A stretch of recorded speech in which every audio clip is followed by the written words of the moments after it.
ॐ भूर्भुवः स्वः तत्सवितुर्वरेण्यं भर्गो देवस्य धीमहि धियो यो नः प्रचोदयात्। ओम शांति शांति शांति। नमस्ते मेरे प्रिय दोस्तों। ये महर्षि रामना से बातचीत का 27वां वीडियो है। इस वीडियो को हम शुरू करते हैं 16 दिसंबर 1936 की बातचीत संख्या नंबर 295 से। एक गुजराती सज्जन श्री नटवरलाल पारिक अंतर्राष्ट्रीय धर्म सम्मेलन में बड़ौदा के प्रतिनिधि के रूप में भाग लेकर यहाँ मिलने आए हैं। अति उत्तम वस्त्र पहने सजग नव युवक हैं जिन्हें अपने सद्गुणों का भान है। उन्होंने एक लिखित प्रश्नावली श्री भगवान के समक्ष रखी। भक्त कृपया आत्मा परमात्मा सच्चिदानंद को साक्षात करने में मेरी सहायता करें। महर्षि, आत्मा परमात्मा सच्चिदानंद का एक ही अर्थ है, अर्थात आत्मा। आत्मा नित्य साक्षात है, अन्यथा उसमें आनंद नहीं होगा। यदि यह शाश्वत नहीं होगी तो इसका प्रारंभ भी होगा, जिसका आदि है उसका अंत भी है। इस प्रकार वह केवल अस्थायी होगी। अस्थायी अवस्था की इच्छा करने का कोई लाभ नहीं है। वास्तव में यह बिना प्रयास के निरंतर जागरूक शांति की अवस्था है। बिना प्रयास के जागरूक बने रहना ही आनंद की अवस्था है। यही साक्षात्कार है। भक्त, मैं बौद्धिक उत्तर नहीं चाहता, मैं उन्हें व्यावहारिक चाहता हूँ।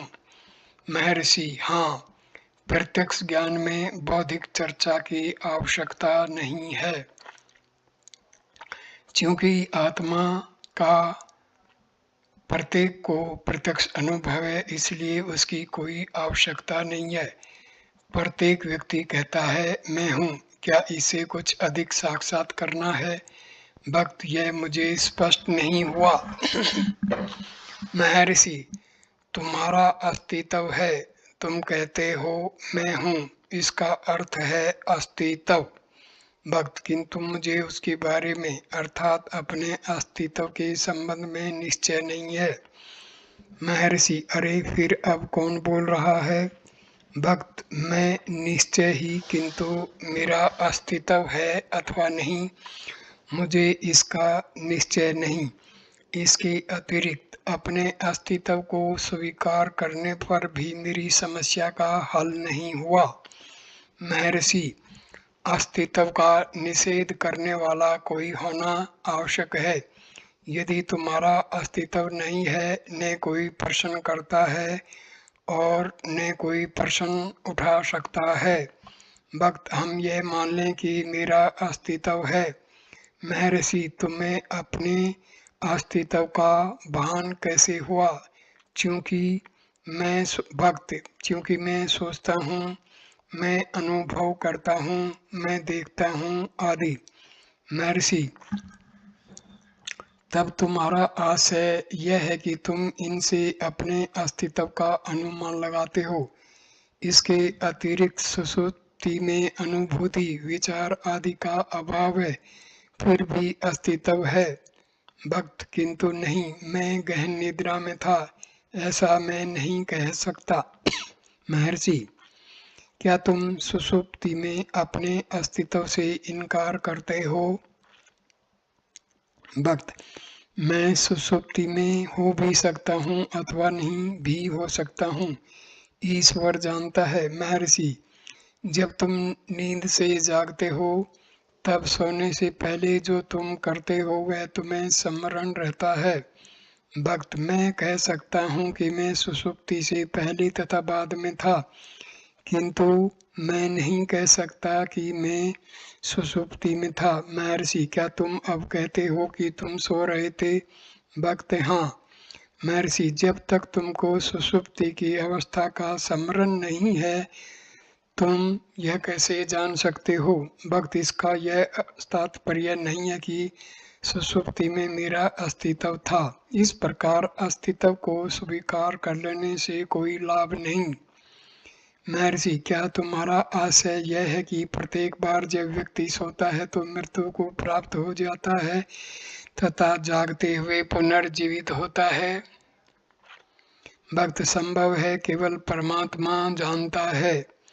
महर्षि, तब परमात्मा ही आकर इन पहेलियों को हल करे।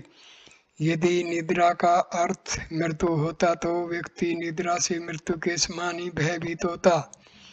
इसके विपरीत निद्रा की इच्छा की जाती है। यदि उसमें सुख नहीं होता तो सुषुप्ति की कामना क्यों की जाती?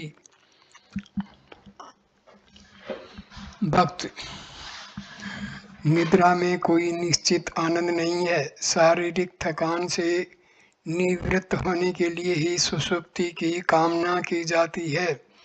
महर्षि, हाँ, यह ठीक है। थकान से निवृत्त होना, कोई है जो थकान से निवृत्त है? भक्त, हाँ। महर्षि, इस प्रकार तुम सुषुप्ति में भी हो और अब भी हो। सुषुप्ति में तुम विचार, अनुभूति आदि से शून्य रहकर भी प्रसन्न थे, वही अभी भी है। अब तुम प्रसन्न क्यों नहीं हो? भक्त, यह कैसे कहा जा सकता है कि वहाँ प्रसन्नता है?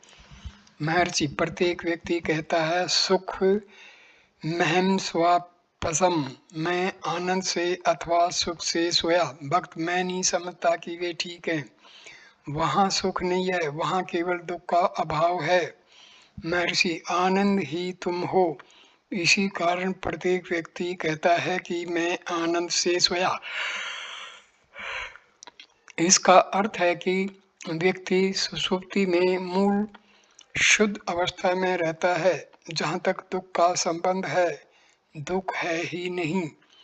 वह है कहाँ जिससे कि तुम सुषुप्ति में उसका अभाव बताओ? आत्मा की देह से वर्तमान मिथ्या तादात्म्यता के कारण सब भ्रांतियां उदय हुई हैं। भक्त, मेरी आकांक्षा साक्षात्कार की है। मुझे अपने अंतस्थ आनंद में स्वरूप का भान नहीं होता। महर्षि, क्योंकि अब आत्मा की अनात्मा से तादात्म्यता हो गई है। अनात्मा भी आत्मा से पृथक नहीं है। तथापि मिथ्या धारणा यह है कि देह पृथक है तथा आत्मा को देह से मिला दिया जाता है। आनंद के व्यक्त होने के लिए इस मिथ्या तादात्म्यता को समाप्त करना होगा। भक्त, मैं स्वयं यह करने में असमर्थ हूँ। इंजीनियर महाशय ने गुरु के प्रति समर्पण करने को कहा। भक्त, स्वीकार है। महर्षि, आनंद तुम्हारा स्वरूप है। तुम कहते हो यह स्पष्ट नहीं है। देखो, तुम्हारा निज स्वरूप जैसा है वैसा रहने में क्या बाधा आती है? तुम्हें बताया जा चुका है कि मिथ्या तादात्म्यता से ही बाधा है। इस गलती का निरसन कर दो। अपने रोग से निवृत्त होने के लिए चिकित्सक द्वारा बताई गई औषधि रोगी को स्वयं ही सेवन करनी होगी। भक्त, रोगी स्वयं की सहायता करने में अत्यंत दुर्बल होने से चिकित्सक के हाथों में पूर्णतया समर्पण करता है। महर्षि, चिकित्सक को चिकित्सा करने की पूर्ण स्वतंत्रता देनी चाहिए तथा रोगी को बिना कुछ कहे केवल शांत रहना आवश्यक है। इसी प्रकार चुप हो जाओ, यही सहज है। भक्त, यह अत्यंत प्रभावशाली औषधि भी है। अन्य प्रश्न जो उसने लिखे थे वे निम्न थे। भक्त, ईश्वर के अस्तित्व के संबंध में मुझे संतुष्ट करें। महर्षि, आत्म साक्षात्कार ही इस प्रकार की संतुष्टि है। भक्त, पुरस्कार के साथ प्रारब्ध का क्या संबंध है? महर्षि, प्रारब्ध कर्म है, इसके लिए कर्ता होना चाहिए। देखो कर्ता कौन है। पुरस्कार प्रयास है, देखो प्रयास कौन करता है। तभी तादात्म्य में स्थापित होता है। जो उनके संबंध को जानना चाहता है वह स्वयं ही कड़ी है। भक्त कर्म तथा पुनर्जन्म क्या है। महर्षि, कर्ता को देख लोगे तो कर्म स्पष्ट हो जाएगा। यदि तुम्हारा अब जन्म हुआ है तो पुनर्जन्म होगा। देखो क्या तुम्हारा अब जन्म हुआ है।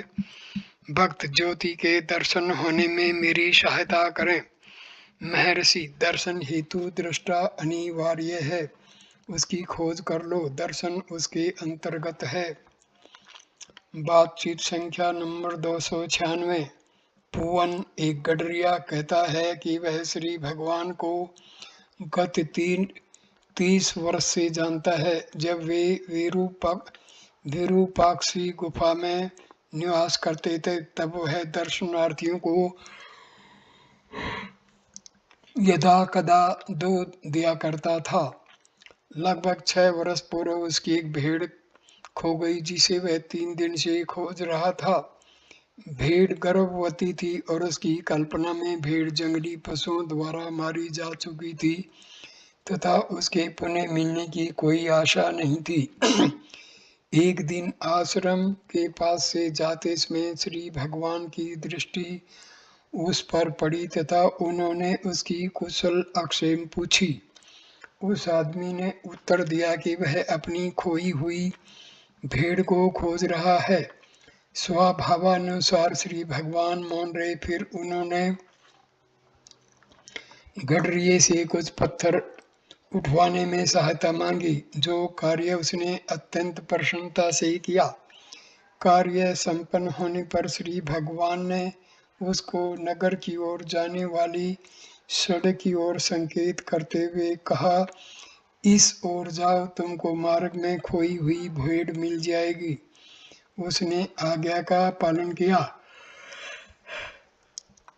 खोई हुई भेड़ में 2 नवजात मेमनों के साथ मिल गई। अब वह कहता है, इन भगवान का क्या कहना। उनके शब्दों की सामर्थ्य देखो, वे महान हैं। मेरे जैसे निर्धन व्यक्ति को भी वे नहीं भूलते। मेरे पुत्र मणिकम को भी वे कृपा पूर्वक याद करते हैं। महापुरुष ऐसे ही होते हैं। श्री भगवान की किंचित भी सेवा मुझसे हो जाए, यथा गर्मी की ऋतु आने पर गौ आदि की देखभाल, तब मैं प्रसन्न होता हूँ। 18 दिसंबर 1936। बातचीत संख्या नंबर 297। श्री कोहन ने प्रश्न किया, ध्यान जागृत अवस्था में मन से होता है, मन स्वप्न में भी है, स्वप्न में ध्यान क्यों नहीं होता। क्या ऐसा संभव नहीं है। महर्षि, यह प्रश्न स्वप्न में पूछो। कुछ देर मौन रहकर श्री भगवान कहने लगे, अभी तुम्हें ध्यान करने के लिए तथा तुम कौन हो यह खोजने का निर्देश हुआ है। उसको करने के बजाय तुम पूछते हो, स्वप्न अथवा सुषुप्ति में ध्यान क्यों नहीं होता है। यदि तुम यह जान लो कि जागृत किसको है तो यह स्पष्ट होगा कि स्वप्न तथा सुषुप्ति भी उसी के लिए है।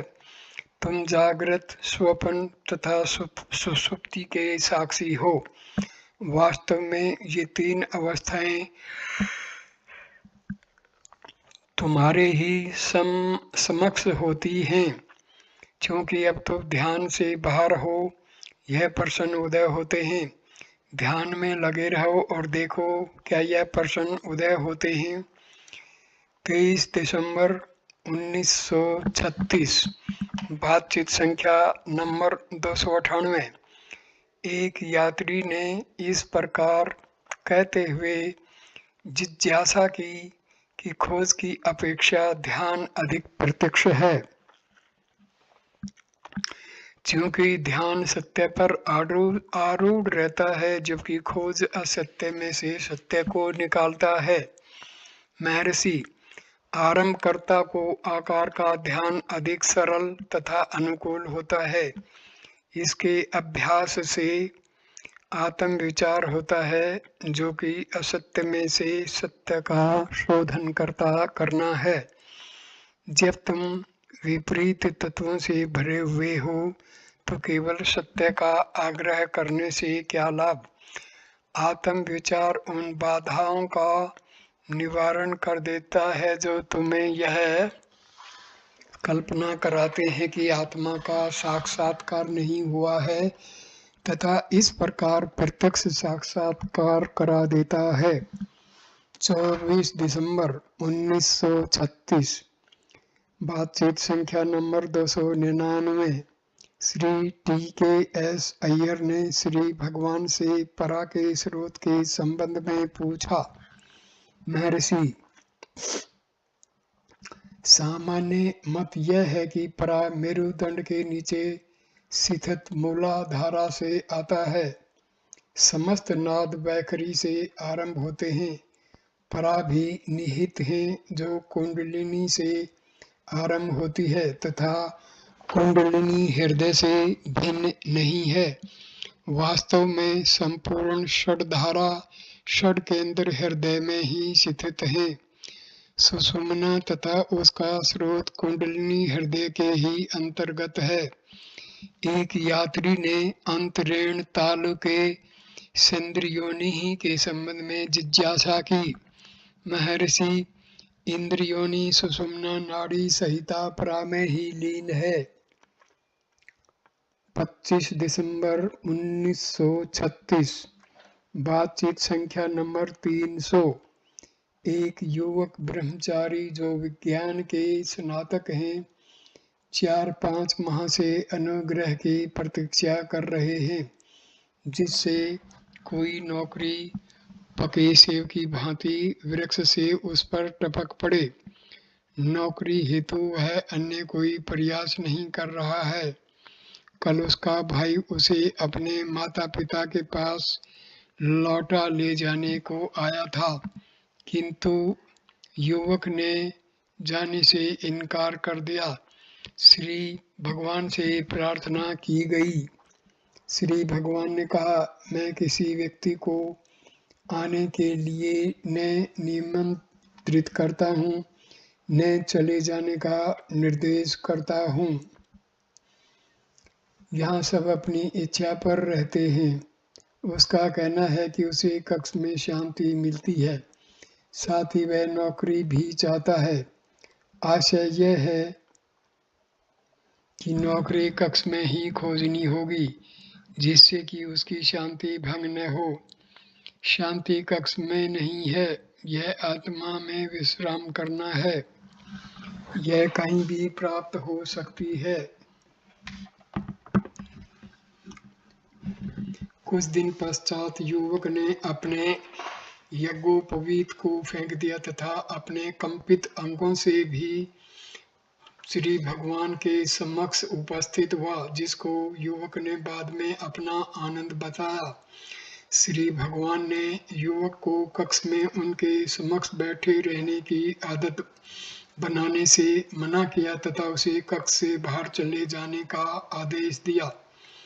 उन्होंने इसके अतिरिक्त और भी कहा, नन्हे पक्षी के माता पिता पंख उगने तक ही उसकी रक्षा करते हैं, सदैव के लिए उसकी रक्षा नहीं की जाती।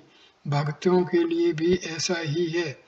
मैंने मार्ग का निर्देश कर दिया है, अब तुमको उसका पालन कर स्वयं जहाँ कहीं भी रहो वहीं शांति प्राप्त करनी है।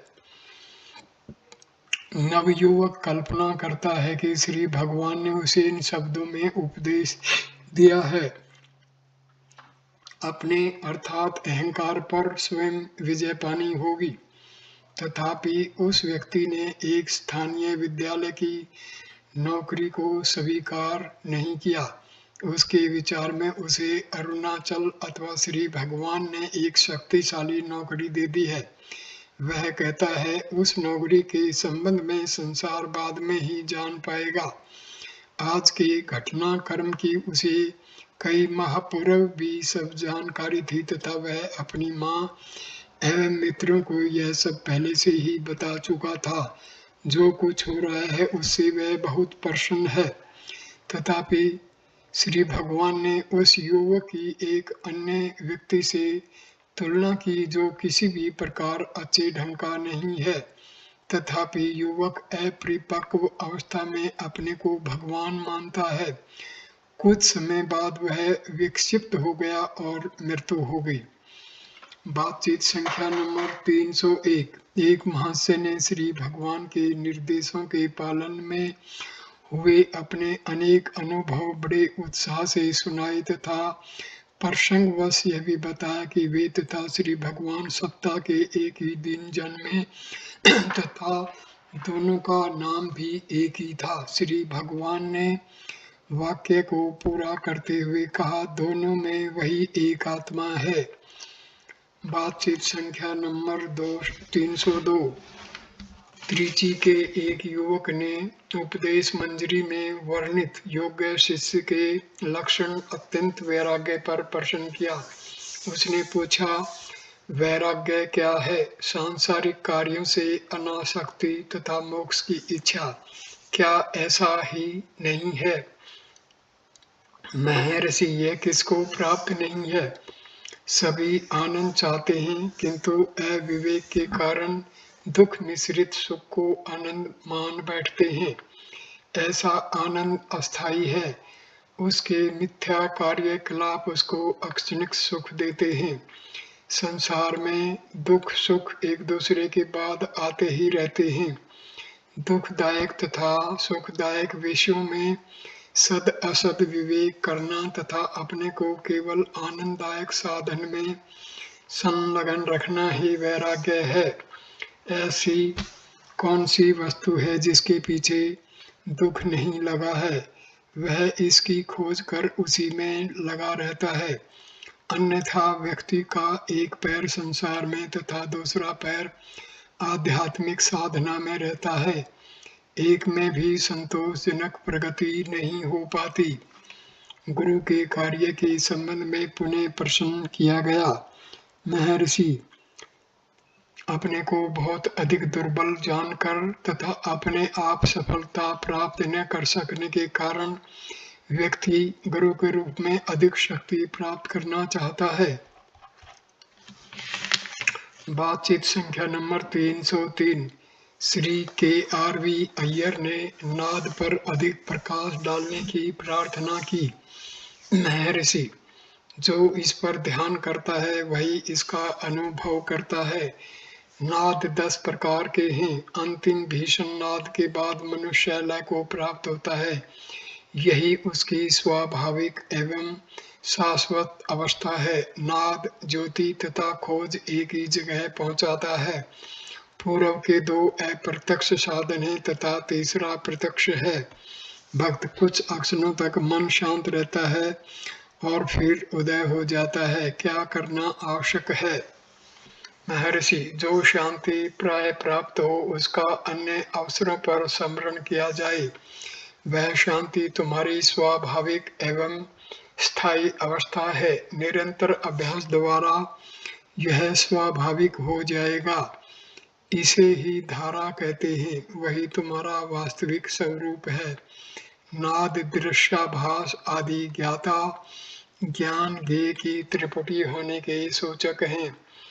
आत्म विचार के फल स्वरूप जो धारा उत्पन्न होती है वह शुद्ध त्रिपुटी है, अर्थात भेद रहित त्रिपुटी है। 26 दिसंबर 1936। बातचीत संख्या नंबर 304। एक स्विस महिला ने दृश्याभास का अपना अनुभव श्री भगवान को बताया। जब वह अपने पूर्णतया खुले हुए नेत्रों से बैठी थी तब उसने श्री भगवान का चेहरा सुंदर शिशु के समान होते हुए तथा श्रेष्ठ पुष्पों से सुसज्जित देखा। उस शिशुवत मुखमंडल को देखकर उसका स्नेह उमड़ आया। महर्षि, दर्शन तुम्हारे मन का ही है, इसका कारण तुम्हारा प्रेम है। पाल ब्रंटन ने मुझे बहुत बड़े आकार में देखा था, तुमने मुझे शिशु के रूप में देखा था, दोनों ही दृश्य हैं। महिला ने कहा, पाल ब्रंटन ने मुझसे पूछा था कि क्या मुझे यहाँ कोई आध्यात्मिक अनुभव हुआ था और मैंने इससे इनकार किया था। अब यह अनुभव हुआ है। महर्षि, दर्शनों के धोखों में नहीं आना। भक्त, यदि कोई यूरोप में मीलों दूर रहकर आपकी सहायता की याचना करे।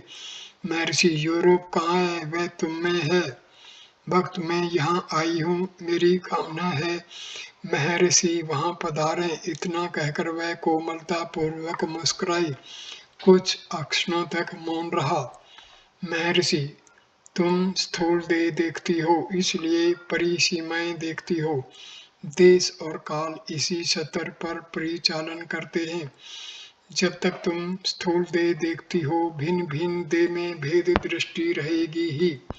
इसके विपरीत वास्तविक महर्षि का ज्ञान समस्त संशयों को दूर कर देगा। क्या तुम अब भारत में हो अथवा भारत तुम में है? अब भी यह भावना कि तुम भारत में हो निकल जाना चाहिए। भारत तुम में है। इसकी सत्यता को जानने के लिए अपनी सुषुप्त अवस्था को देखो। जब तुम सुषुप्ति में थी तब क्या तुम्हें यह भान था कि तुम यूरोप में अथवा भारत में हो? तथापि तुम्हारा अस्तित्व उसमें भी अब की तरह ही था। आकाश तुम में है, स्थूल देह आकाश के अंतर्गत है, किंतु तुम नहीं। पाल ब्रंटन को जब दर्शन हुआ तो उनकी आंखें बंद थी, किंतु तुम कहती हो तुम्हारी आंखें खुली थी। भक्त, हाँ, किंतु मुझे दर्शन कभी नहीं हुआ था, जबकि वह संवेदनशील व्यक्ति हैं।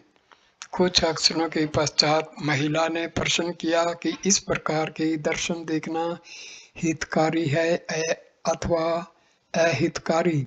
महर्षि, यह हितकारी है।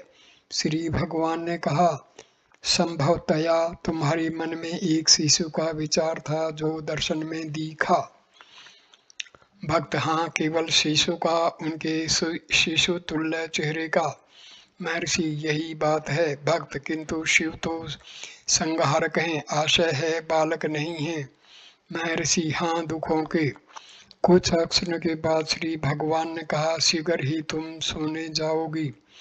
जब प्रातःकाल तुम जागोगी तुम कहोगी, मैं अच्छी तरह और आनंद पूर्वक सोई। सुषुप्ति में जो था वही तुम्हारा वास्तविक स्वरूप है। यही वह भी है, वही अब भी है, अन्यथा यह तुम्हारा वास्तविक स्वरूप नहीं होगा। अब भी सुषुप्ति की अवस्था प्राप्त करो, यही शिव है। क्या हमारा कोई आकार है? शिव के आकार की कल्पना करने से पूर्व यह जान लो। क्या सुषुप्ति में तुम्हारा अस्तित्व नहीं था? तब क्या तुम्हें किसी आकार का भान था? क्या सुषुप्ति में तुम आकार सहित थी, तथापि तुम्हारा अस्तित्व था? सुषुप्ति में जो मैं था वह अब भी है। तुम्हारा सुषुप्ति का अनुभव है कि तुम देह नहीं थी।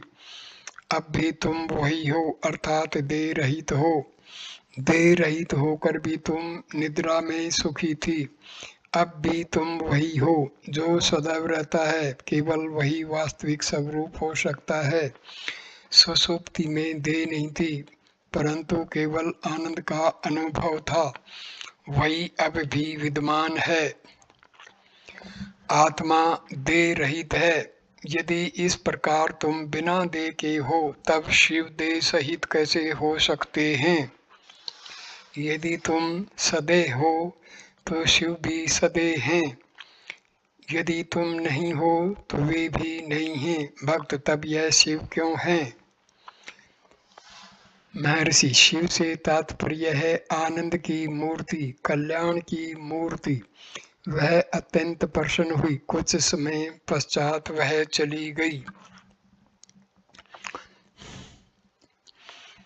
बातचीत संख्या नंबर 305। दर्शनार्थी आपस में वार्तालाप कर रहे थे और उनमें से एक ने कहा, अपने परंपरागत उपदेशों से सुपरिचित होकर भी हम इन श्री भगवान के उपदेशों को ग्रहण नहीं कर पाते। जो विदेशी हमारी पद्धति से अपरिचित हैं, वे श्री भगवान के उपदेशों को इतनी सरलता से कैसे ग्रहण कर सकेंगे। उसके कहने में उनके प्रति सहानुभूति का भाव था कि अनेक बाधाएं होते हुए भी वे समझने का प्रयास करते हैं। उनके साधन के अभाव के प्रति सहृदयता भी थी। श्री भगवान ने अंततः समाधान करते हुए कहा, दर्शनों का होना दर्शनों के न होने की अपेक्षा उत्तम है। इस कारण उनमें रुचि उत्पन्न होने लगती है। वे विदेशी विचारों को ग्रहण नहीं करते। जब वे एक बार ऐसा करते हैं तब दृढ़ रहते हैं। यह उनका गुण है। बाद में श्री भगवान ने श्री प्रकाशम पिल्ली को हुए दर्शनों के प्रसंग में कहा, दर्शन बाह्य नहीं है, वे केवल अंतस्थय में ही प्रतीत होते हैं। यदि बाह्य हों तो वे दृष्टा के अभाव में भी प्रकट हों। इस दिशा में उनके अस्तित्व में का क्या प्रमाण है, केवल दृष्टा ही है। बातचीत संख्या नंबर 306। भक्त ध्यान करने के लिए कोई निश्चित आकार आवश्यक है। हम मैं पर कैसे ध्यान करें। महर्षि, हम आकारों में सुदृढ़ हो चुके हैं, अतः हमें ध्यान हेतु निश्चित आकार आवश्यक है। हम जिसका ध्यान करते हैं अंततः वही शेष रहेगा। जब तुम ध्यान करते हो तब अन्य संकल्पों का लोप हो जाता है। जब तक तुम्हें ध्यान की आवश्यकता है, अन्य संकल्प रहेंगे। तुम कहाँ हो? चूंकि तुम्हारा अस्तित्व है, तुम ध्यान करते हो। ध्यान करने वाले को ध्यान करना आवश्यक है। जहाँ वह है वहीं ध्यान हो सकता है। ध्यान अन्य समस्त संकल्पों को नष्ट कर देता है। तुम्हें अपने आप को स्रोत में विलीन करना चाहिए। कभी कभी हम बिना जाने स्रोत में विलीन हो जाते हैं, जैसे निद्रा में, मृत्यु में, मूर्छा आदि में। ध्यान क्या है? यह जागृत रहकर स्रोत में विलीन होना है। तब तो मृत्यु, मूर्छा आदि का भय चला जाएगा, क्योंकि तुम सचेत रहकर मूल स्रोत में विलीन होने में समर्थ हो।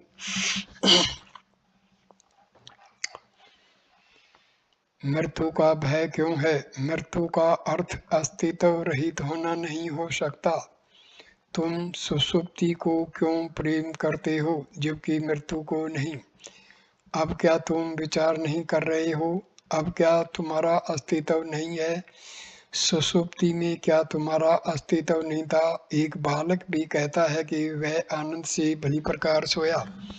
वह भी सुषुप्ति में अपने अस्तित्व को स्वीकार करता है, चाहे बिना जाने करे। इस प्रकार चेतन ज्ञान ही हमारा वास्तविक स्वरूप है।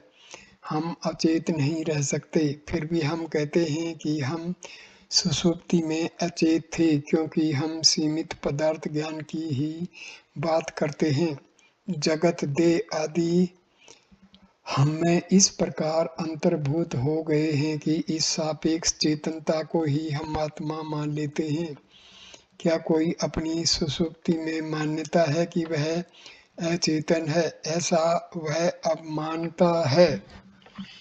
यह जागृत अवस्था सापेक्ष ज्ञान की है। अतः व्यक्ति केवल ज्ञान की बात न कहकर सापेक्ष ज्ञान की बात कहता है। शुद्ध चैतन्य सचेतनता और अचेतनता इन दोनों से परे है। पुनः त्रिवाचगम की चर्चा करते हुए श्री भगवान ने कहा, समस्त चारों महान संतों ने प्रथम श्लोक में ही अपने अनुभव का वर्णन कर दिया है।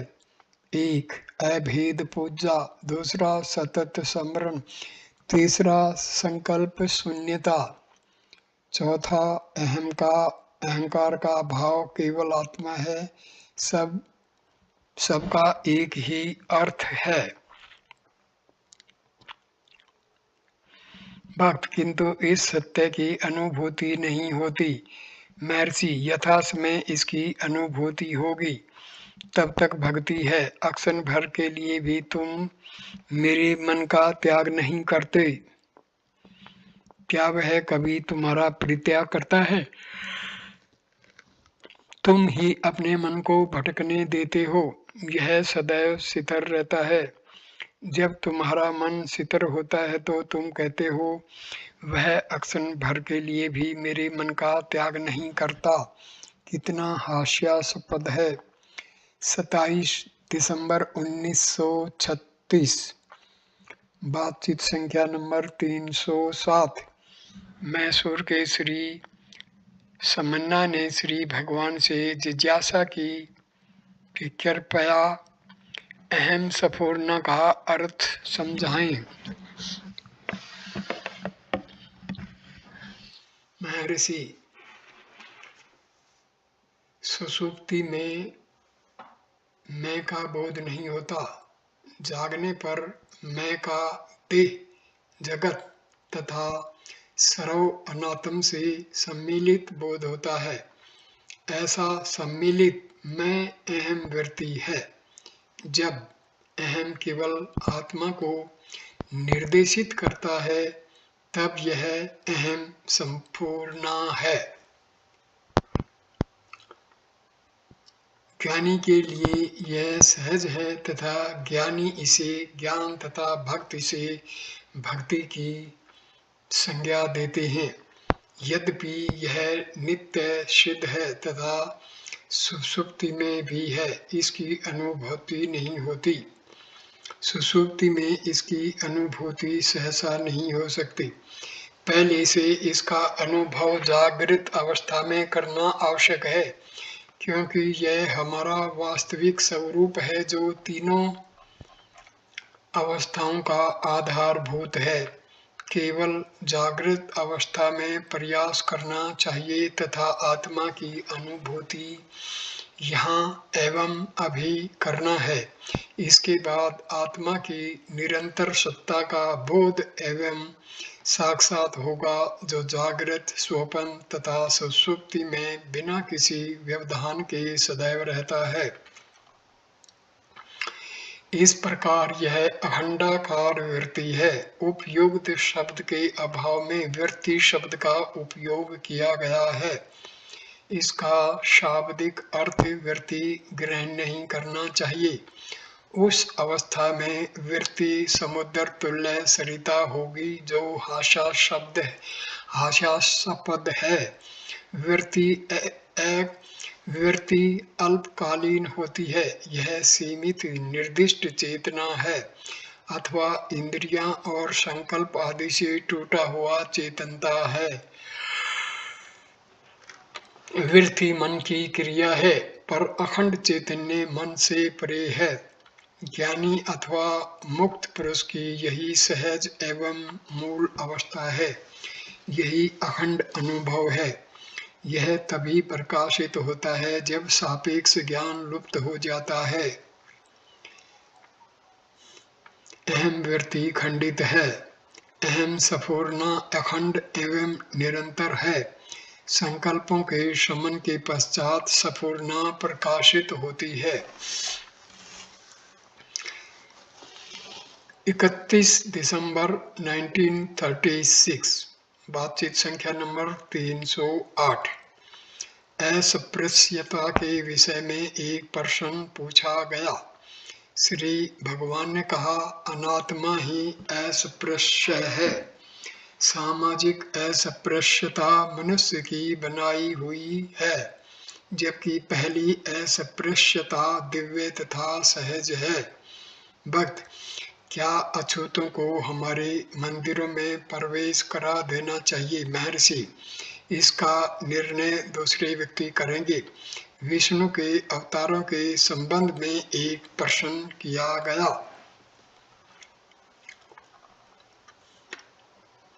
महर्षि, पहले हम अपने स्वयं के अवतार को जान लें, तब दूसरे अवतारों की जानकारी हो जाएगी। फिर ईश्वर के संबंध में एक प्रश्न किया गया। महर्षि, हमारी ईश्वर की अवधारणा के पश्चात ईश्वर के अस्तित्व का उदय होता है। पहले हम यह जान लें कि वह किसकी धारणा है। धारणा करने वाले के अनुसार ही अवधारणा होगी। यह जान लो कि तुम कौन हो तथा अन्य समस्या का समाधान स्वयं हो जाएगा। 1 जनवरी 1937। बातचीत संख्या नंबर 309। भगत, अहम ब्रह्मास्मि तथा ब्रह्मैवाहम में क्या अंतर है। महर्षि, प्रथम प्रत्यक्ष व्यक्ति प्रत्यक्ष अनुभव है, जबकि द्वितीय परोक्ष ज्ञान अप्रत्यक्ष ज्ञान है। प्रथम अहम के साक्षात्कार के बाद होता है, जबकि द्वितीय श्रवण किए हुए ब्रह्म से प्रारंभ होता है, जो आत्मा से पृथक नहीं हो सकता यदि उसका साक्षात्कार हो गया। बातचीत संख्या नंबर 310। श्री ग्रीनलीस, इस आश्रम से अक्टूबर में विदा होने के पश्चात भगवान की शांति मुझे 10 दिन तक आलिंगन करती रही।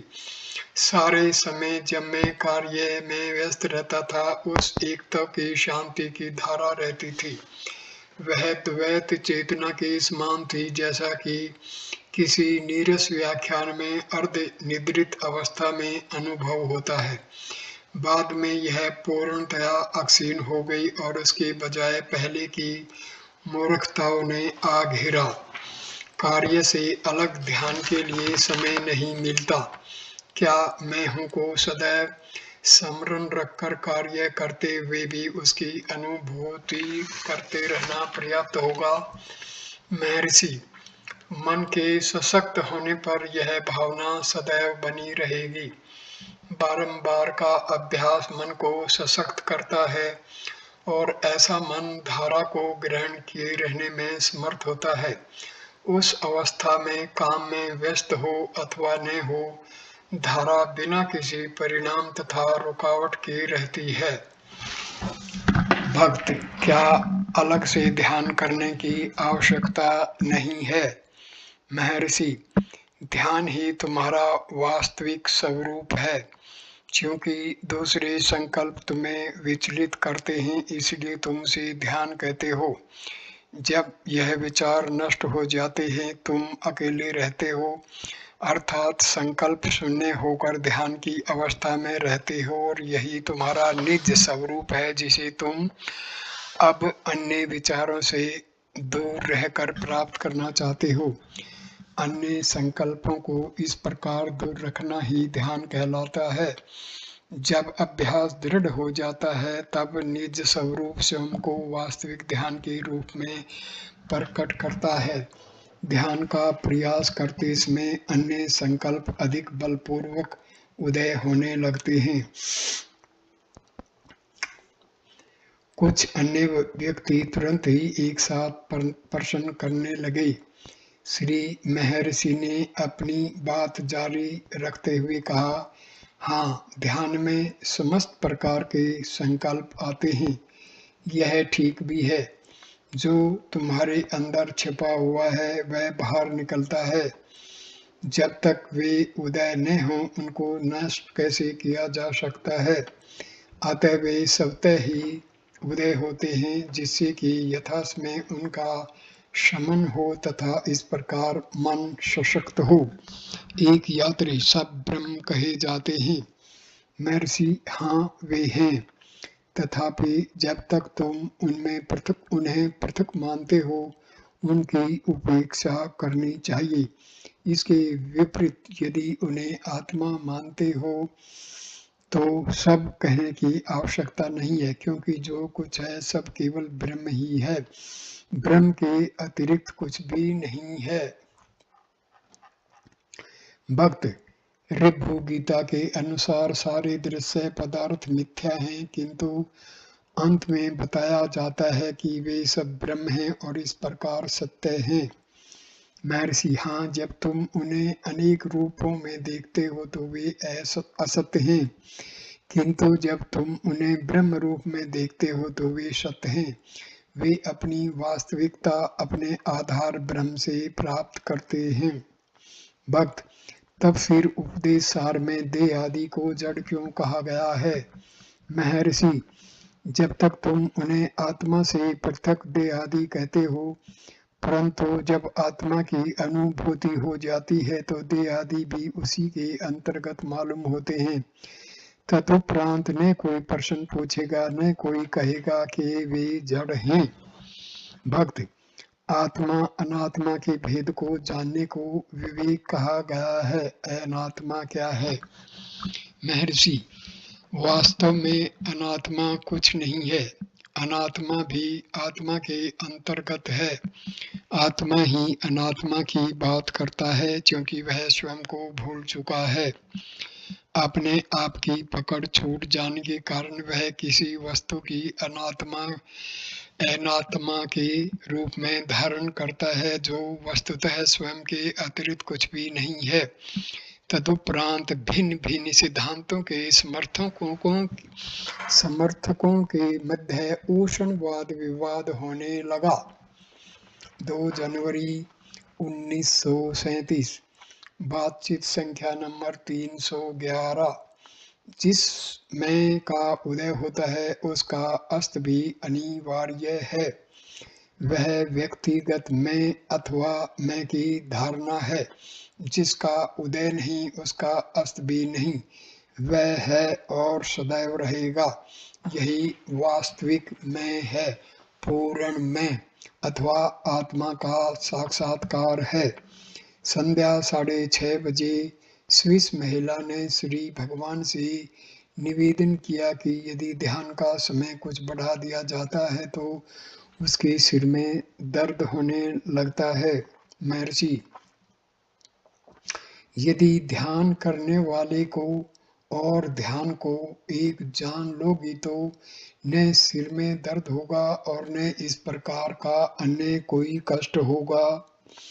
भक्त, किंतु वे तो भिन्न हैं, हम उनको एक ही कैसे माने? महर्षि, यह तुम्हारे दृष्टिकोण के कारण है। केवल एक अस्तित्व है और कोई भेद नहीं है। ध्यान से सापेक्षिक ज्ञान नष्ट हो जाता है।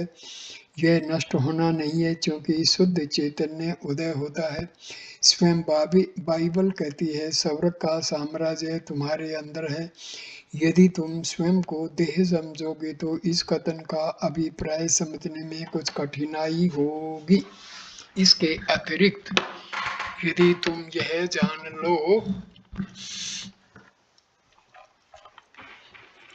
जान लोगे कि वास्तव में तुम कौन हो, तो स्वर्ग का साम्राज्य एवं सब तुम्हारी वास्तविक आत्मा के अंतर्गत है। यह सब अहंकार के उदय होने के बाद उत्पन्न होने वाली धारणाएं हैं। दृष्टिम ज्ञानमयी कृत्वा पश्येत ब्रह्ममयं जगत। अपनी दृष्टि को अंतर्मुख करो और उसे पूर्ण बना लो। उस पूर्ण चैतन्य की अनुभूति के पश्चात बाहर देखने पर तुम्हें जगत साक्षात किए हुए पर ब्रह्म से पृथक दृष्टि गोचर नहीं होगी, क्योंकि तुम्हारा दृष्टिकोण बहिर्मुखी है। तुम बाहर की चर्चा करते हो। उस अवस्था में तुम्हें अंतर्मुख होने का निर्देश दिया जाता है। यह अंदर उस बाह्य की तुलना में है जिसकी तुम खोज कर रहे हो। वस्तुतः आत्मा न बाहर है न अंदर। स्वर्ग की चर्चा करते समय ऊपर या नीचे, अंदर या बाहर का भाव आता है, क्योंकि हम तुलनात्मक ज्ञान के अभ्यस्त हो गए हैं। मनुष्य केवल दृश्य पदार्थों का ज्ञान प्राप्त करना चाहता है और तभी इस प्रकार के भाव उत्पन्न होते हैं। वास्तव में न ऊपर है, न नीचे, न बाहर, न अंदर। यदि वे सत्य होते तो स्वप्न रहित सुषुप्ति में भी रहते, क्योंकि जो सत्य है वह अवश्य ही अखंड एवं स्थायी होगा। क्या तुम्हें सुषुप्ति में अंदर या बाहर का भान था? निश्चय ही नहीं था। भक्त, मुझे स्मरण नहीं। महर्षि, यदि उसमें कुछ होता तो स्मरण रहता, परंतु तुम उसमें अपने अस्तित्व को स्वीकार करते हो। वही आत्मा अब बोल रहा है।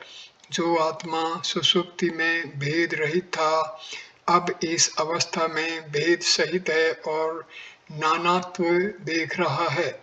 वास्तविक सत्ता केवल एक है, जिसमें दृश्य पदार्थों का ज्ञान नहीं है।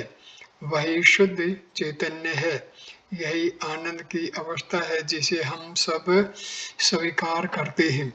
यही अवस्था इस जागृत अवस्था में भी लाना परम आवश्यक है। इसे जागृत सुषुप्ति कहते हैं। यही मुक्ति है। भक्त, जिसका पुनर्जन्म होता है वह अहंकार है। महर्षि, हाँ, परंतु पुनर्जन्म क्या है? अहंकार वहीं रहता है। नवीन देह उत्पन्न हो इसे धारण करते हैं। अहंकार में परिवर्तन नहीं होता। यह एक देह त्याग कर दूसरी देह खोजने तथा प्राप्त करने नहीं जाता। तनिक देखो तुम्हारे स्थूल शरीर का क्या होता है। मान लो कि तुम लंदन जाओ। यह तुम कैसे करते हो? तुम एक वाहन लेकर बंदरगाह तक जाते हो तथा स्टीमर पर सवार हो कुछ दिनों में लंदन पहुंच जाते हो। क्या हुआ है? वाहन चलता गया, किंतु तुम्हारा शरीर नहीं। तथापि तुम कहते हो कि तुम भूमंडल के एक भाग से दूसरे भाग तक यात्रा कर आए। वाहनों का चलन तुम्हारे शरीर पर अध्यारोपण कर दिया गया। तुम्हारे अहंकार के साथ भी ऐसा ही है। पुनर्जन्म अध्यारोपण है। उदाहरणार्थ, स्वप्न में क्या होता है? क्या तुम स्वप्न जगत में जाते हो अथवा वही तुम्हारे अंदर घटित होता है? बात की स्थिति ही सही है। पुनर्जन्म के साथ भी ऐसा ही है। अहंकार बिना परिवर्तन के सदैव रहता है। फिर तुम्हारी सुषुप्ति में देश एवं काल नहीं रहता। यह धारणाएं हैं जो अहम वृत्ति के उदय होने के बाद उदय होती हैं। अहम वृत्ति के उदय से पूर्व धारणाओं का अभाव था, अतः तुम देश व काल से परे हो। अहम वृत्ति सीमित में है, वास्तविक में असीमित, सर्वत्र व्याप्त एवं देश व काल से परे है। सुषुप्ति में इनका अभाव है। सुषुप्ति से जागने के बाद तथा दृश्य जगत को देखने से पूर्व जो एक जागृति की स्थिति है, वह तुम्हारा निज स्वरूप है। यह जानना आवश्यक है। भक्त, किंतु मैं इसका अनुभव नहीं करता। महर्षि, यह इंद्रियों द्वारा अनुभूति का विषय नहीं है। तुम वही हो, कौन किसका अनुभव करेगा? बातचीत संख्या नंबर 312। पूना के श्री वी के चोलकर कहा जाता है, अपने को जानो अथवा यह देखो कि तुम में मैं कौन है। इसको करने का क्या साधन है? क्या यह केवल निरंतर यंत्रवत मंत्र का जप है अथवा प्रति अक्षण यह भी ध्यान रहे कि तुम मंत्र का जप क्यों कर रहे हो और मंत्र का जप भी करते रहो। महर्षि, तुम स्वतः सदैव ही मंत्र का जप कर रहे हो।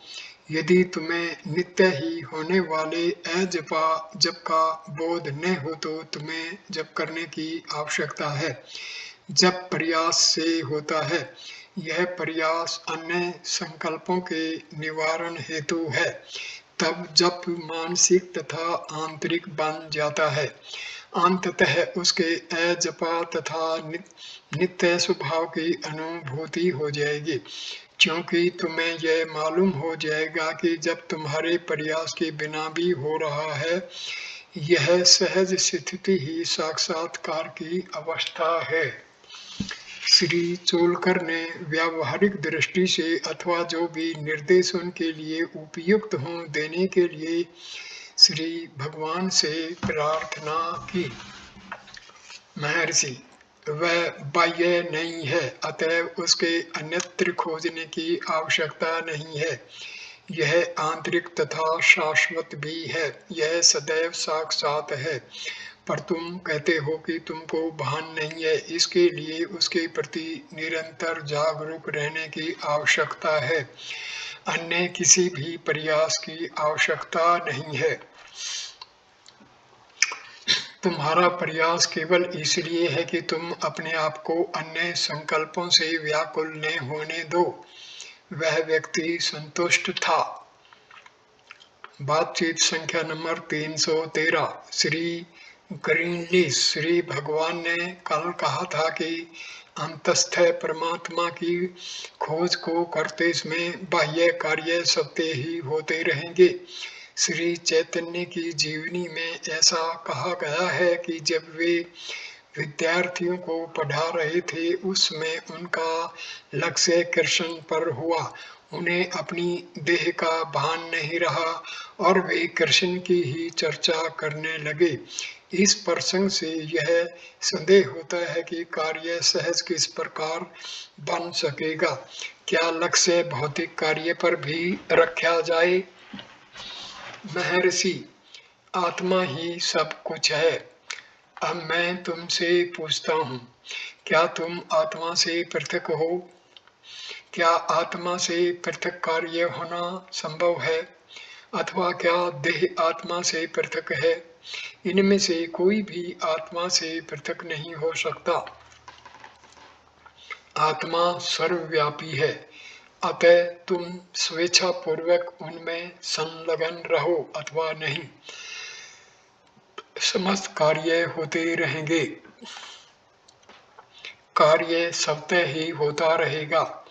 आत्मा के प्रति जागृत रहने में कार्य के प्रति जागरूक रहना भी सम्मिलित है। भक्त, यदि मैं उस पर ध्यान न दूं तो कार्य की अवस्थी हो सकती है। महर्षि, क्योंकि तुम स्वयं को शरीर से मिलाते हो, तुम समझते हो कि कार्य तुम करते हो, किंतु देह तथा इसकी चेष्टा कार्य सहित आत्मा से पृथक नहीं है। तुम काम में ध्यान दो अथवा नहीं, इसका क्या महत्व है? मान लो तुम एक स्थान से दूसरे स्थान तक चलते हो, तुम प्रत्येक उस पग पर ध्यान नहीं देते जिसे तुम उठाते हो, तथापि कुछ समय बाद तुम स्वयं को गंतव्य स्थान पर पाते हो। तुमने देखा कि किस प्रकार कार्य अथवा चलना तुम्हारे ध्यान के बिना भी होता रहता है। अन्य कार्यों के संबंध में भी ऐसा ही है। भक्त, तब तो यह सुषुप्ति में चलना जैसा हुआ। महर्षि, ऐसा ही है। जब एक बालक गहन निद्रा में होता है तब उसकी माँ उसे नींद में भोजन कराती है। बालक अच्छी प्रकार जागृत के समान ही भोजन कर लेता है, किंतु अगले दिन प्रातः वह माँ से कहता है, माँ, मैंने पिछली रात भोजन नहीं किया। माँ तथा अन्य व्यक्तियों को यह ज्ञात है कि उसने भोजन किया, किंतु वह कहता है कि उसने भोजन नहीं किया। वह जागरूक नहीं था, तथापि कार्य हुआ था। इस प्रकार के कार्य के लिए नींद में चलने का एक प्रकार का रोग वास्तव में एक अच्छी अनुरूपता है। अन्य उदाहरण लो। बैलगाड़ी में एक यात्री सो गया है। यात्रा में बैल चलते हैं अथवा रुकते हैं अथवा जुए से मुक्त किए जाते हैं, उसे इन घटनाओं का भान नहीं होता, किंतु वह जागने पर स्वयं को एक भिन्न स्थान पर पाता है। यात्रा के घटनाक्रम से सानंद अनभिज रहकर भी उसकी यात्रा समाप्त हो गई। मनुष्य की आत्मा के साथ भी ऐसा ही है। वह देह में सोता है। उसकी जागृत अवस्था बैलों का चलना है। उसकी समाधि उनका शांत होकर ठहर जाना है। क्योंकि समाधि जागृत सुषुप्ति अर्थात उसे कार्यों का भान है, किंतु वह कार्यों में संलग्न नहीं। इस प्रकार बैल जुते हुए हैं किंतु चलते नहीं। उसकी नींद बैलों को जुए से मुक्त कर देने के समान है, क्योंकि उसमें समस्त क्रियाएं पूर्णतः बंद हो जाती हैं, जो बैलों को जुए से मुक्त करने जैसा है। और भी उदाहरण हैं। चलचित्र में पर्दे पर चित्र प्रक्षिप्त होते हैं, किंतु चलते हुए चित्र पर्दे को न प्रभावित करते हैं न बदलते हैं। दृष्टा चित्र देखता है किंतु पर्दे की उपेक्षा करता है। वे पर्दे से पृथक नहीं रह सकते, तथापि पर्दे का अस्तित्व भुला दिया जाता है। इसी प्रकार आत्मा पर्दा है जिस पर क्रिया रूपी चित्र चल रहे हैं। मनुष्य को कार्य का भान है, आत्मा का नहीं, तथापि वह आत्मा से पृथक नहीं है। जानकारी हो न हो, क्रियाएं होती रहेंगी। भक्त सिनेमा में एक परिचालक होता है। महर्षि, चलचित्र जड़ वस्तुओं से निर्मित होता है। पर्दा, चित्र, लैंप आदि सब जड़ वस्तुएं हैं। अतः एक परिचालक, एक चेतन प्रतिनिधि आवश्यक है। परंतु आत्मा तो स्वयं ही चैतन्य है, अतः स्वयं में पूर्ण है। इससे अलग एक परिचालक नहीं हो सकता। भक्त, उपरोक्त उत्तर से ऐसा प्रतीत होता है कि वह परिचालक की उपमा शरीर से दे रहा है, पर उसका यह आशय नहीं था। महर्षि, शरीर की क्रिया के लिए परिचालक ध्यान में रखते हुए ही उत्तर दिया गया था। देह के जड़ होने के कारण एक परिचालक, एक चेतन प्रतिनिधि आवश्यक है। क्योंकि लोग स्वयं को जीव मानते हैं। श्री कृष्ण ने कहा है कि ईश्वर हृदय में जीवों के परिचालक के रूप में रहता है। वास्तव में न जीव है न परिचालक, आत्मा ही सब कुछ है। यही पर्दा है, चित्र है, दृष्टा है, अभिनेता है, परिचालक है, प्रकाश है एवं अन्य सब कुछ है। अपने को देह मानकर स्वयं को कर्ता मानना दृष्टा को चलचित्र की अभिनेता मान लेने के समान होगा। अनुमान करो कि चित्र में अभिनेता इच्छा करे कि क्या वह बिना पर्दे के दृश्य उत्पन्न कर सकता है। यह उस व्यक्ति के समान है जो यह सोचता है कि वह आत्मा से पृथक रहकर कार्य कर सकता है। भक्त, यह चलचित्र में दृष्टा को अभिनय करने का निर्देश देने की तरह होगा। इस अवस्था में नींद में चलना एक प्रकार का रोग आवश्यक प्रतीत होता है। महर्षि, ऐसी मान्यता है कि कौवा किसी दृश्य को देखने के लिए एक ही पुतली को किसी भी आंख में घुमाता है।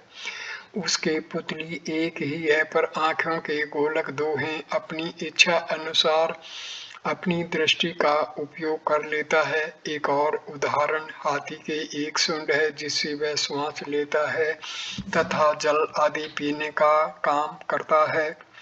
इसी प्रकार कहते हैं कि सांप एक ही इंद्रिय से देखने तथा सुनने का कार्य करता है। इस प्रकार क्रियाएं तथा अवस्थाएं व्यक्ति के दृष्टिकोण के अनुसार होती हैं। सुषुप्ति जागृति अथवा जागृति सुषुप्ति अथवा स्वप्निल सुषुप्ति अथवा स्वप्निल जागृति एक समान सी हैं। भक्त, हम भौतिक जागृत जगत में भौतिक देह से व्यवहार करते हैं।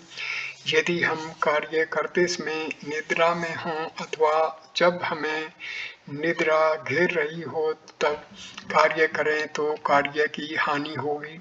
महर्षि, सुषुप्ति अज्ञान नहीं है, वह तुम्हारी शुद्ध अवस्था है। जागृति ज्ञान नहीं है, यह अज्ञान है। सुषुप्ति में पूर्ण बोध रहता है, जागृति में पूर्ण अज्ञान होता है। तुम्हारा निज स्वरूप दोनों को ढक लेता है तथा दोनों से परे जाता है। आत्मा ज्ञान अज्ञान से परे है। सुषुप्ति स्वप्न एवं जागृति आत्मा के समक्ष होने वाली केवल वृत्तियां हैं। तुम्हें भान हो अथवा नहीं, ये होती रहती हैं।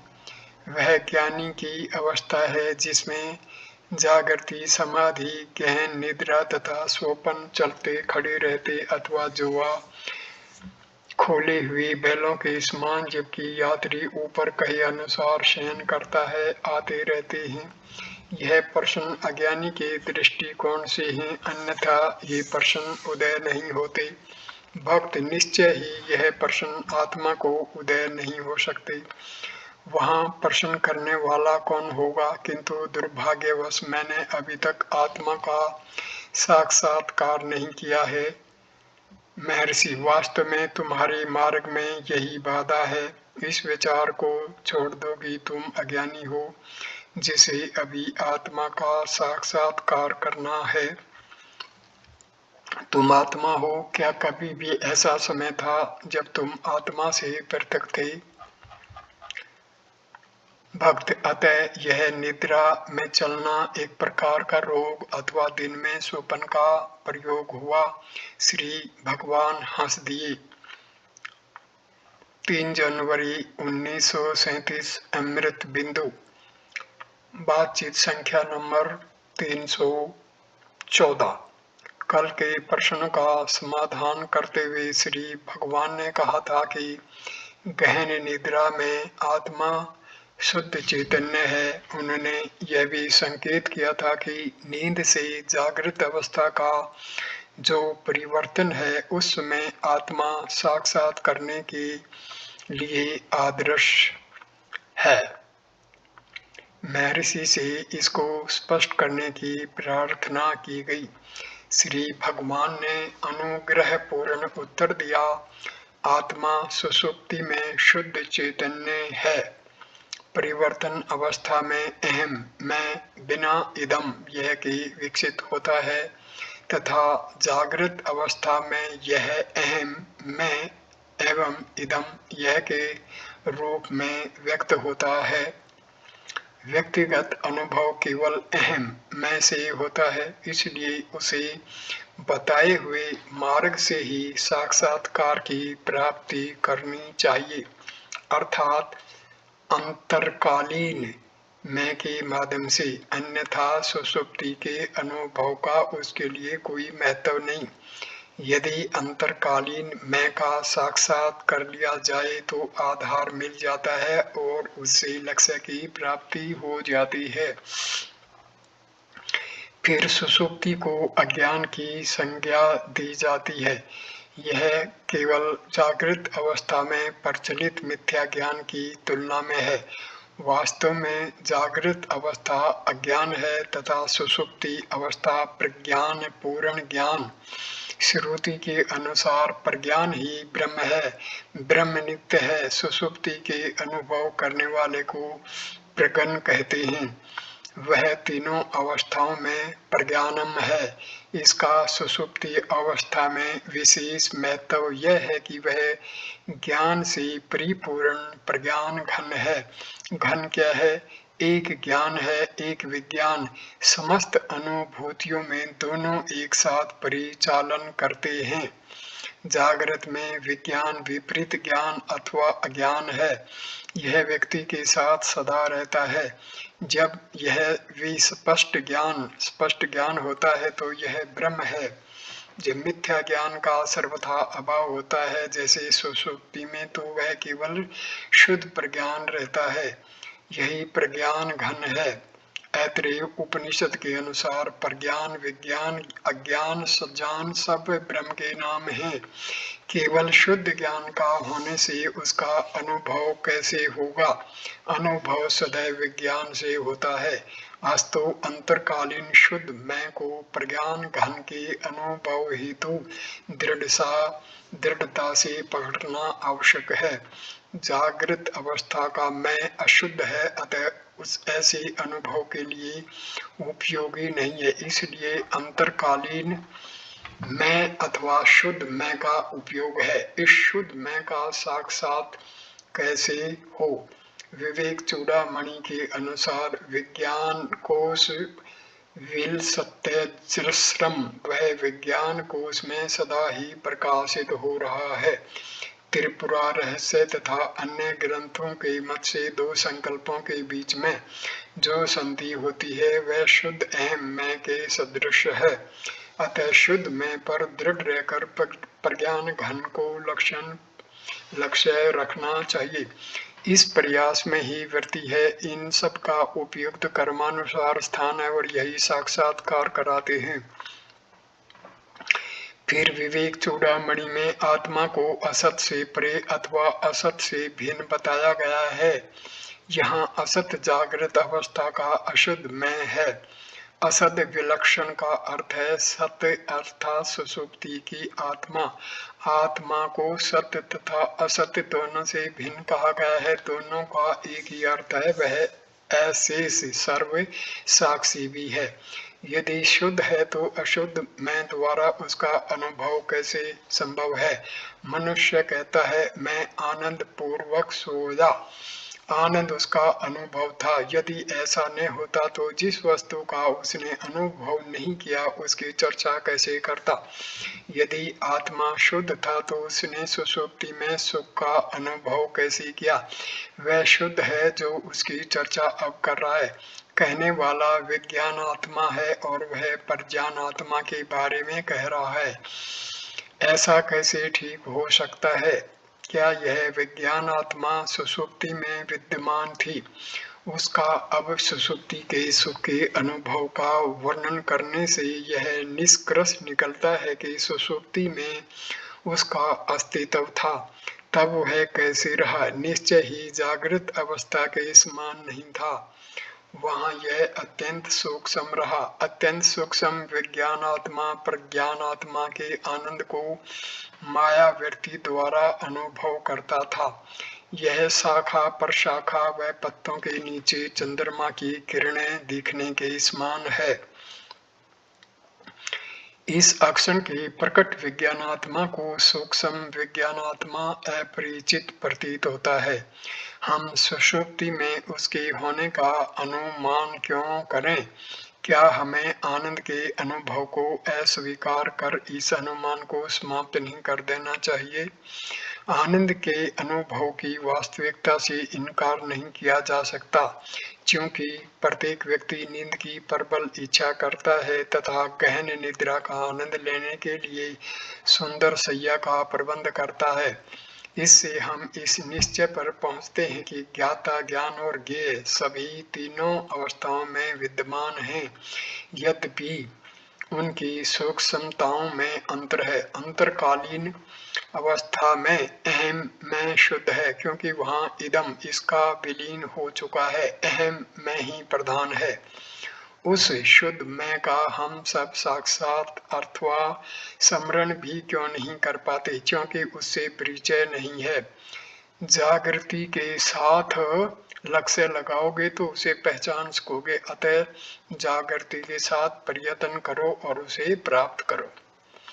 अब यहीं पर मैं इस वीडियो को विराम देता हूँ। अगला वीडियो नंबर 28 हम बातचीत संख्या नंबर 315 से शुरू करेंगे। नमस्ते मेरे प्यारे दोस्तों, नमस्कार।